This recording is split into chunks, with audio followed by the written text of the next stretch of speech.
to the next kingdom. We come out of darkness into light. We come out of bondage into liberty. We come out of the devil's domain into the dominion of our God. Where? Can I let you in on a secret here? The only power the devil has is the power that mankind gives him by agreeing with him. Jesus said all authority is mine. How much is all? All. If he has all, then how much does Satan have?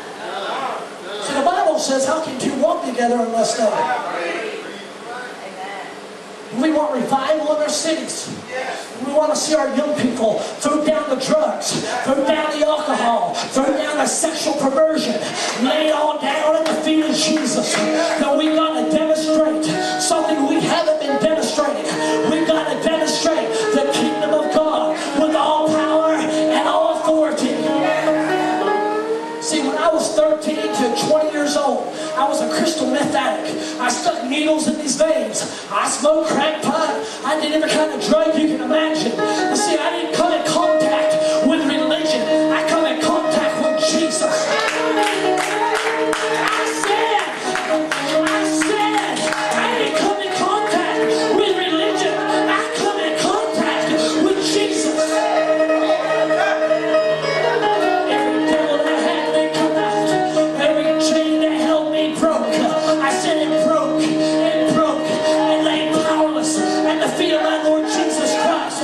He set me free. He broke the bonds of prison for me. I'm glory bound, my Jesus to see.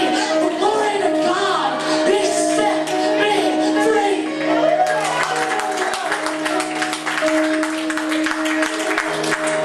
So if any man be in Christ Jesus, he is a new creation. Old things have passed away. All things have become new. I'm not the man I used to be.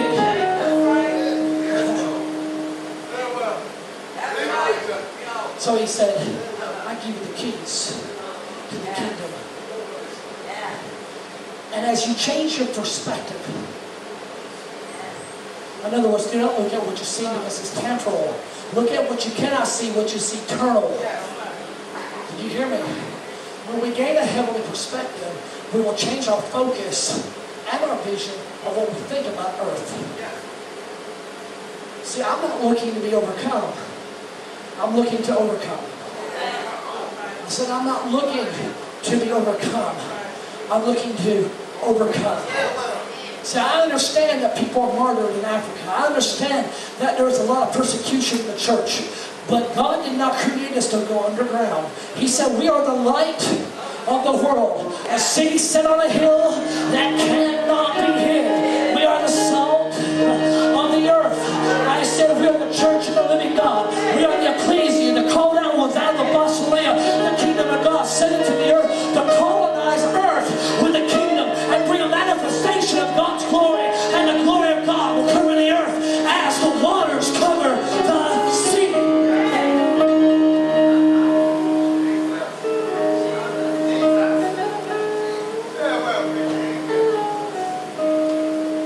So when I feel in my heart, my calling is to provoke reformation. My call is to provoke reformation everywhere God sends me. Everywhere I travel to, everywhere I preach a message of reformation. Because see, we want revival, but revival will never be sustained unless there's a reformation first. See, there's been great revivals in the past, but they did not last because there was not the reformation to hold in the society the revival that came forth. See, when Jesus taught us in Matthew 28, He said, make disciples of all nations. It's interesting to me, He didn't say convert them and get them saved so they can go to heaven. Okay? See, now Jesus said in John 3, verse 16, we all know the scripture. We were taught in this Sunday school.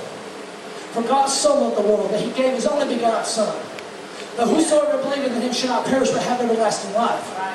Now, if we understand and we look at what Jesus taught, he's talking to a man, a Pharisee, a teacher of Israel by the name of Nicodemus. And Nicodemus said, how can a man be born again should he enter or re-enter his mother's womb?